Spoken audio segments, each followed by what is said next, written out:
Dillian, the body snatcher right here. It's a champ. Big up to Sporting Icon. Subscribe. Otherwise, I might pay you guys a visit. So to follow on from the Joshua and Wilder stats video, go check that out if you haven't seen it already. If not, it'll pop up at the end of this one. On this one, we'll do a direct comparison in achievements for Alexander Povetkin and Luis Ortiz. Again, there's no bias or anything on my part. All these are facts, okay? Again, please go out there, check them for yourself. You don't have to take my word for it. As I say in every single video, you don't have to take my word for it. Please correct me if I'm wrong. If there's anything that I do have wrong, again, correct me, because again, every day's a learning day, right? I'm actually quite happy to be wrong on things. But again, facts and stats. And the reason that we're doing this one is because so many people say, oh, Alexander Povetkin, he's old, he's crap, he's this, that, and the other. So Joshua gets no credit for defeating him.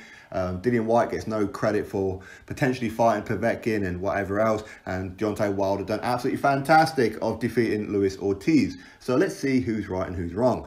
So Alexander Povetkin is currently 40 years old. Luis Ortiz is also 40 years old.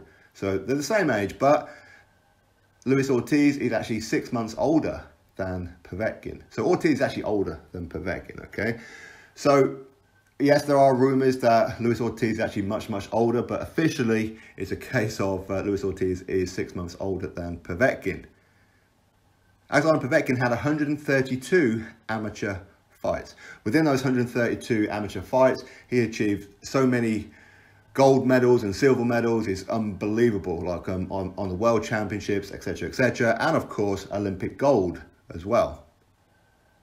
Luis Ortiz has had 230 more amateur fights. And what did he do as amateur? Well, his claim to fame is second place at the World Cup. Not really a tournament that people talk about. So he never achieved anything at the Olympics. In fact, to my knowledge, he didn't even make it to the Olympic squad. Now, I know a lot of people seem to think that he did, based on the fact that a Luis Ortiz in the early 80s achieved some pretty good success at the Olympic Games. It's a different Luis Ortiz. That Luis Ortiz is from Puerto Rico and so much older than Luis Ortiz. If it's the same guy, that's a bit worrying, right? But either way, Luis Ortiz, he had so many more fights at amateur level, but didn't achieve anything. He just didn't. That's a fact. And the reason that he had so many amateur fights is because in Cuba, again, there's this whole political thing around boxing. But basically, if any boxers want to earn any kind of good money, then it's at the amateur level. And any Cuban guy who wants to start earning more money in the professional game pretty much have to move away from Cuba, okay? Either way, Ortiz had 230 fights more than Alexander Povetkin and didn't achieve pretty much anything, really. Now, Povetkin, he turned pro in 2005. Luis Ortiz turned pro 5 years later in 2010. So Povetkin does have a 5-year head start in the professional game than Luis Ortiz. Again, a lot of that was down to the political game, which is why Ortiz had so many amateur fights more than Povetkin. Now, Povetkin, he's had 38 professional fights. His official record is 35 wins, 2 defeats, and 1 draw. Those 2 defeats were Anthony Joshua and Vladimir Klitschko. Joshua is the only person to have ever stopped Alexander Povetkin, so he's been stopped once, and the draw was against Michael Hunter, which was, of course, his last fight. Luis Ortiz, he's had 33 professional fights. So he's only had 5 less fights than Alexander Povetkin, and he's been stopped twice by the same guy, Deontay Wilder. So Luis Ortiz, 31 wins, 2 defeats, and that's his record. Alexander Povetkin has held 1 world title, which was a WBA back in the day. Of course, then he unified it against Vladimir Klitschko, where he lost on points. And he did get thrown around like a ragdoll in that fight. But either way, he's a former world champion. Luis Ortiz has never held a world title. But he's had 2 opportunities against Deontay Wilder, but of course fell short. Alexander Povetkin has had 7 world title fights, including when he won the belt against Ruslan Chagayev. Of course, he defended that belt about 3 or 4 times, then ultimately lost it to Vladimir Klitschko. And then, of course, he had another opportunity to become world champion against Anthony Joshua, then lost that one. But in total, he had 7 title fights. Luis Ortiz has only had 2. Again, to the same person, Deontay Wilder, where he lost both those fights. Now, Alexander Povetkin, he has fought and defeated 13 of the top 15 sanctioning body ranked contenders. of course, we're talking WBC, WBA, IBF, WBO. Okay, so in the top 15 of any of those sanctioning bodies, Alexander Povetkin has fought and defeated 13 guys. And they're all different as well, okay? Again, all different positions. A couple of them are like ranked like number 15, for example. Some of them are ranked like number 10. Some of them are ranked much higher. With Luis Ortiz, he fought 2 of top 15 of any sanctioning body and defeated them. They were Bryant Jennings. Again, Bryant Jennings, when he defeated Bryant Jennings, the fight before then, Bryant Jennings lost to Vladimir Klitschko. But when Luis Ortiz fought Bryant Jennings was still in the top 15. And his second one is actually Christian Hammer. Again, he was like number 13 or number 12 or something in the WBO. Again, that was a bit more recent as well.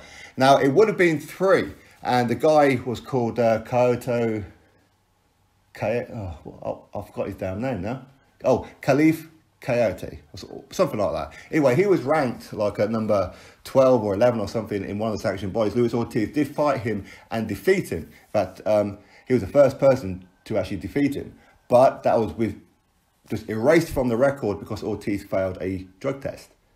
So it would have been 3, but because of that situation, Luis Ortiz has fought and defeated only 2 in the top 15 of any sanctioning body, whereas Povetkin has fought and defeated 13 of them.